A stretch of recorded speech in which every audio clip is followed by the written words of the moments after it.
পরিবেশ অধিদপ্তর এটা কি দেখে, আবাসিক এলাকার মধ্যে এলটেকের মধ্যে একটা ফ্যাক্টরি গাজীপুর ডুয়েটের সামনে, প্রত্যেকটা দিন এরকম কালো ধোঁয়া বের হয়। আর সবচেয়ে খারাপ ব্যাপার হচ্ছে এই ধোঁয়ার সাথে একটা গন্ধ, মানে এই যে বিশ্রী গন্ধ, মনে হয় টায়ার পোড়ানো গন্ধর মতন। এইভাবে এখানকার মানুষের শরীর স্বাস্থ্য সবকিছু ঝুঁকির মধ্যে ফেলাচ্ছে হচ্ছে এই এই কোম্পানিটা। এটা কোন একটা রাজনৈতিক দলের সম্ভবত কোম্পানি।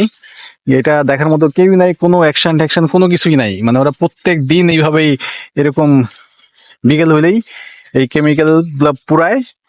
আর এই এলাকা দেখেন ধোঁয়াটা উড়ে উড়ে উড়ে উড়ে আশেপাশে যত মানুষজন আছে সবার কাছে চলে যাচ্ছে।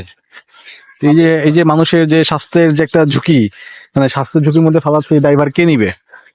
পাশাপাশি দেখেন খালের পানিগুলারে কি কালার করছে, মানে একেবারে কুটকুটে কালো বানায় ফেলছে হচ্ছে এই ফ্যাক্টরিটা। এই ফ্যাক্টরির যত বর্জ্য পদার্থ, যত নষ্ট পানি আছে সবকিছু এখানে ফেলাচ্ছে।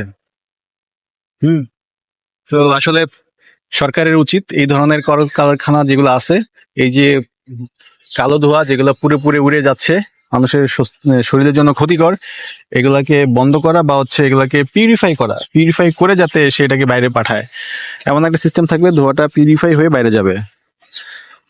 এটা তো আসলে এই আবাসিক এলাকার মধ্যে তো এই ধোঁয়া বা এই কালো ধোঁয়া যাবার পাশাপাশি যে গন্ধটা আমরা পাচ্ছি, এখানে অনেক ছোট ছোট শিশু আছে। হ্যাঁ, এই শিশুদের এই যে ঝুঁকি, এটা ঝুঁকির মধ্যে ফেলাচ্ছে, এই দায়ভার কে নিবে? এলটেক নিবে? কখনো নিবে না। পরিবেশ দপ্তর নিবে না। তো পরিবেশ মন্ত্রণালয় যেটা করতে পারে সেটা হচ্ছে যে এই ধরনের ফ্যাক্টরিকে আপনার যে কোনো একটা জোনে, মানে ধরেন যেখানে ইন্ডাস্ট্রি জোন, সেই সব জোনে এদেরকে সুইচ করাইতে পারে বা পাঠাই দিতে পারে। কারণ এই ফ্যাক্টরি থেকে, এখানে ফ্যাক্টরিটা হতে এখানকার মানুষজন যতটা হচ্ছে কর্মজীবী হয়েছে বা কর্মসংস্থানের ব্যবস্থা হয়েছে, তার চাইতে কিন্তু বেশি ক্ষতি করতে হচ্ছে কি এই যে ধোঁয়াগুলা। এটা তো শুধু আসলে আমি একটা পয়েন্টের কথা বললাম, এদের অনেকগুলো পয়েন্ট থেকে এরকম ধোঁয়া বের হয়। আমরা সম্প্রতি জেনেছি যে এই কোম্পানিতে মাঝখানে আগে একবার আগুন লেগে যায়, আগুন হয়। তো ওইখানেও দেখা গেছে যে এদের আসলে নিজস্ব আগুন নির্বাপকের কোনো ব্যবস্থাই ছিল না। ফায়ার সার্ভিস আসতে দেরি করেছিল, আশেপাশে বাড়ি ঘরগুলো পুরো পুরো যা যায় একটা অবস্থার মতন সিচুয়েশন তৈরি হয়ে গিয়েছিল।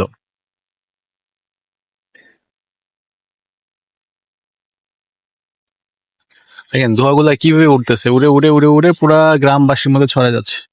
হ্যাঁ, এই যে একটা ছোট বাবু আসছে দেখেন। হ্যাঁ, ওর জন্য কিন্তু এটা ঝুঁকি, মানে এই যে ধোঁয়াগুলা খাচ্ছে এটাও কিন্তু ওদের জন্য ক্ষতি। তো এটা আমি আশা করব এটা কর্তৃপক্ষ দৃষ্টিতে আসবে।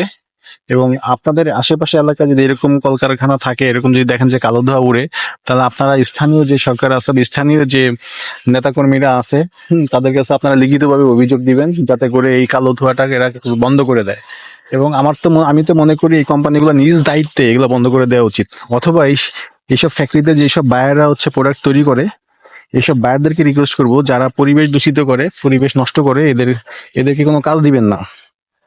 এরা মূলত হচ্ছে মানে কিলার, এরা মানুষকে মারে। দেখেন না, মানে স্লো পয়জন ছেড়ে দিচ্ছে। যত বর্জ্য পদার্থ আছে, যত ধার্য পদার্থ আছে খারাপ, যা মানুষের শরীরের ক্ষতি, সবকিছু এখানে পোড়ানো হচ্ছে। এবং ধোঁয়াগুলো উড়ে উড়ে আমাদের নিঃশ্বাসের সাথে ঢুকে আমাদের ফুসফুসি নষ্ট করতেছে। ভিডিওটা বেশি বেশি করে শেয়ার করে দেন, যাতে এটা কর্তৃপক্ষের চোখে পড়ে। আমরা চাই কি নির্মল একটা সবুজ বাংলাদেশ। হ্যাঁ, কলকারখানা থাকবে, কিন্তু সেটা কলকারখানার যে জোন থাকবে, যে এরিয়া থাকবে, সেইখানে এরকম আবাসিক এলাকার মধ্যে আশেপাশে ইউনিভার্সিটি, বাড়িঘর সব এইখানকার মধ্যে আসলে এরকম ফ্যাক্টরিটা মানায় না।